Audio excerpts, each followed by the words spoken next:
This poem's called Dear Mama.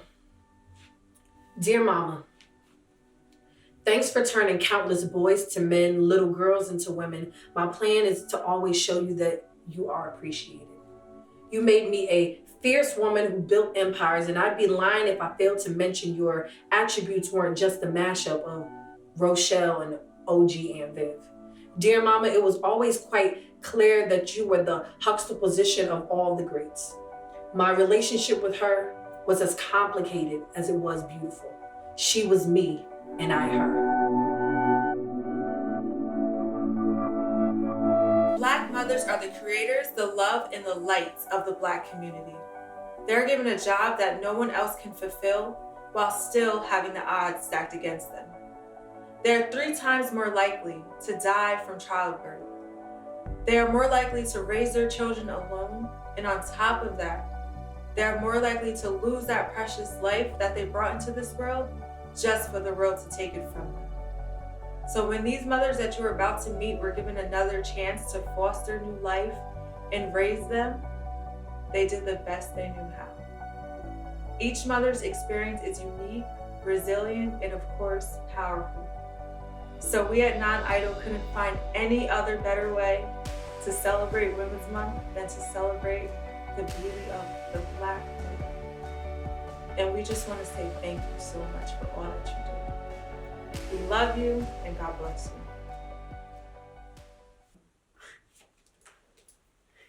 you. Okay, so Shamir, discuss the importance of a mother-daughter relationship. I believe that the importance of a mother and daughter relationship is to heal your inner feminine. I think it sets the tone for how us as women perceive ourselves and how we have relationships with other women. And I do believe that at times it can be the prototype. So I think it's important to tap into that and to have a strong mother and daughter relationship to not only heal parts of yourself, but future generations. Okay. One card. All right, and then walk into it. Okay.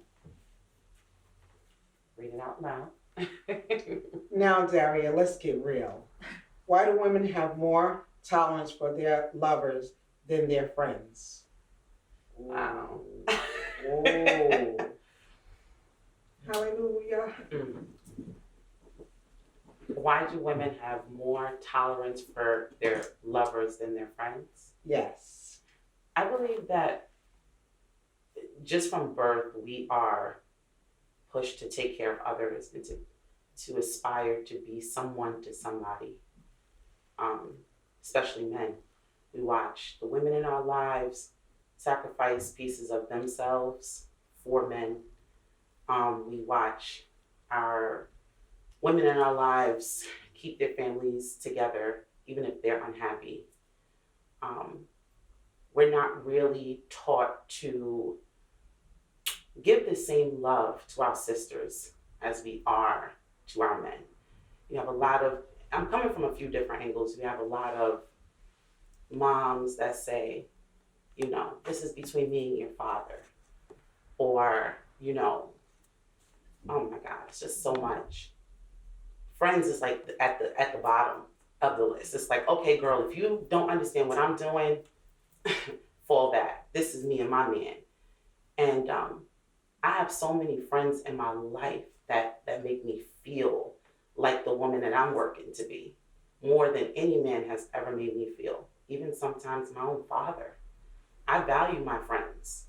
I can understand and I can empathize why women cut their friends off before a man, because of course there's, I don't want to be vulgar, but dick, intimacy, things that build up their inside just by having a body around. But I don't live my life that way. I hold on to my sister friends. And I next, and I learned that from you. I next these niggas. It's your intuition for the good.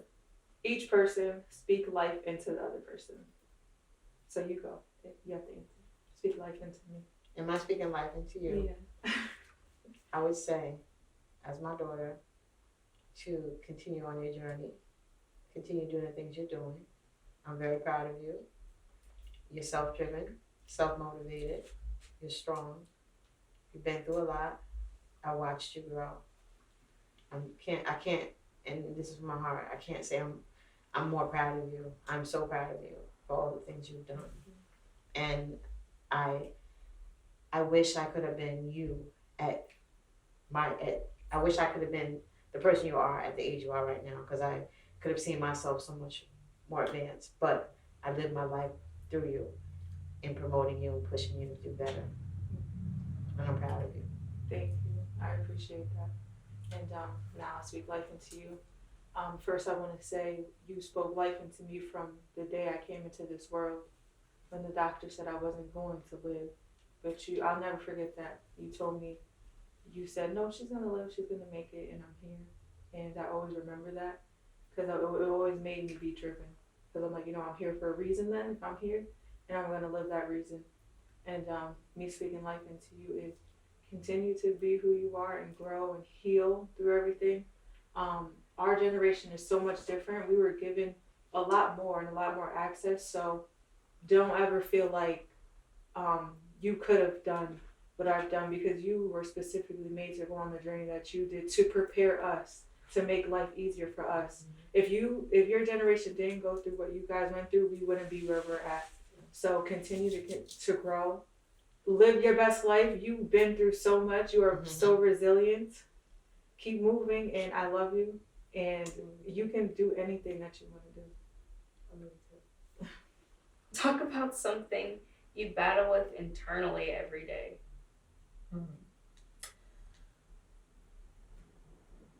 What I battle internally every day is I want to make sure you have it better than I did. I want to make sure that I provide more for you than I have. Name some negative cycles women repeat. I would say, one that I feel like is like evident in like just our family, not necessarily us three, but like in general, is like negative self-talk, or like I think too, in how our types of relationships we tolerate with like men or in general. Like I feel like our self-worth, we don't, like that's passed down like between like from daughters and from their moms and so on and so forth. And a lot of times when it isn't, because moms tell, I feel like, their daughters what to do and things like that, but they don't show them all the time. So I feel like daughters end up repeating those cycles that the moms do, even though the moms tell them otherwise. So I feel like that's something that's pretty negative. Yeah.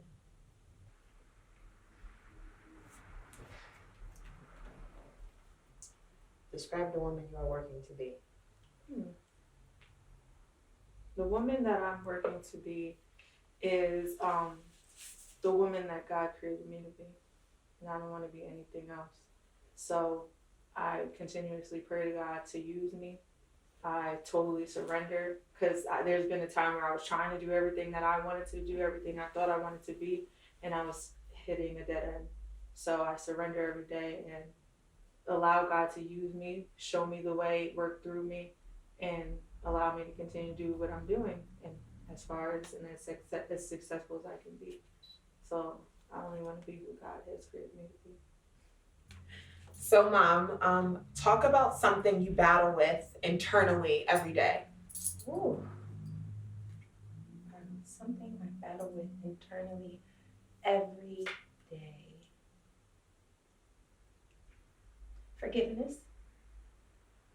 Like forgiveness of other people or something? Forgiveness of self. I think I carry an immense amount of guilt because I desire to be more and give more to you, to your sister, to my family. It's, I carry my heart on my sleeve, and I just feel like even though it's good, it's just never enough. And I know that it is, but I still struggle with that. And especially when it comes to my brother. You guys know I have survivor's guilt. So when I think about his suicide, I think all the time, if I was in a different position, then I would have been able, and I know it wasn't written that way, but I still struggle with it a lot to this day. So yeah. Describe the girl you are working to be. Okay. I want to be hardworking. Oh, the girl I want to be is hardworking, smart, fearless, and someone who can lead others to do what they want to do, what they want to do. So share your thoughts. Women who are not able to support one child should not expand their family. As a single mother who had not one but two beautiful daughters, I am going to say that everyone has the right to choose what is most suitable for them. However, in all honesty, it is, and I say this from my heart with the deepest sincerity and truthfulness, because I struggled so hard raising you, just trying to get through school, trying to keep a job, that I think if we were more honest with ourselves and we took accountability for our actions, that we as women would do things differently. Because a child is definitely a gift from God, but the responsibility is unsurmountable. Like, you cannot even begin to understand or comprehend until you're in it. People talk, oh, kids, responsibility, don't do this, don't do that. But it's one of those things you really cannot begin to even grasp until you're in it.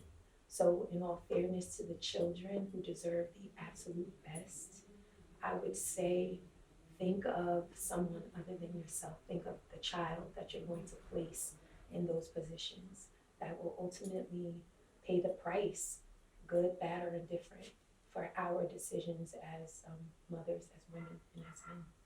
Negative cycles women repeat. Name some negative cycles women repeat. Well, the first one that kind of hits me is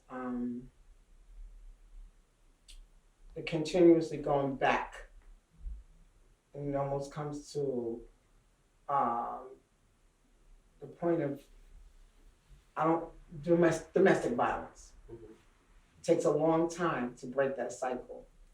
And even though, I've been in that business for many, many years, so I can tell you a lot about it, but it takes a long time for somebody to break that cycle because they want to be loved. And when it's good, and when it's bad, it's horrific. Mhm. That's number one, right? You'll get into a fight, an argument, starting hitting. The other person, whether it's men or a woman, will cry. And I think that, just going back and forth with the domestic violence is very serious. It not only hurts you, it hurts the children, it hurts your family, it hurts your friends, because that's really what it's about. But just keep going back and really, statistically, it takes about 5 to 6 times before they end it. So that's one. And then, question again? Name some negative cycles women repeat. Okay.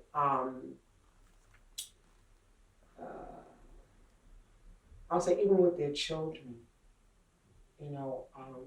making up excuses instead of like calling them out on their BS. I'm good for that. Like, listen, I love you. I'll be there for you. I'm going to ride with you, but I'm calling you out on your BS. And me included. You know how I am about my sons. You always say that. And, I just want them to be the best. I want them to, have nurture and be a nurturer, be a provider, and I can't make them do that. I can only keep showing them. But I keep, saying, you know what, it's okay, you're gonna do all right. I'm guilty of that myself. So for me, it's like being able to accept, let them grow, and release. I haven't gotten that down pat yet. You're a mom. I'm a mom. For life. For life. So you don't have to have that down pat. Yeah. And I'll say one other thing in reference to relationships, because I thrive on that. Your father and I have been together 34 years. Work is work. I make it look good, but it's work. And just some things are okay to be guilty of going back. But just know that it's worth it. For a woman, for a mom, for a friend, for a partner, and no excuses. Well, but I'm getting I feel teary-eyed. I feel like there's this like reoccurring theme of how you're answering the questions. To me, going back on that, I've never been a backslider, because we're talking, and you're my mother, so Right. I feel like you're subliminally saying something to me. In my life, if you have watched me, which I'm sure you have, you watch me through a mother's magnifying glass. And, that's natural, that's normal. But I am a woman. And if you trust me, I think that you should understand that I've watched you through a child's magnifying glass. Through a telescope. You have That never, was you. you have never, Yeah. like you said, picked me up from anywhere. Yes. I stole one time in college. Yes, You had to you come ain't down want to there. talk about that. Yeah. But oh, Lord. I always wake up every day to please you guys. And that's to my detriment. I don't have a ring on my finger and all that because I look at, my parents, could this person be in the room with my parents? I've cut people out of my life because I'm such a family person and a private person and a passionate person. So if I'm with someone and it's not over yet, to me, I see the worth. Okay. And I need you to trust that when I don't see the worth anymore, it will be done. Because you have raised a confident, a loving, a respectful, and a powerhouse. And thank you. Before she gave birth to me, she had an identity that was completely consumed by our relationship. She was completely for my benefit, that to her detriment, our bond becomes strictly transactional. What seemed to be forged forever is in much too much guidance, and then she was gone. She was no longer that beautiful, quiet being anymore. She reduced herself to my need and use of her. That woman made herself all I could ever need since I relied on her solely to provide for me.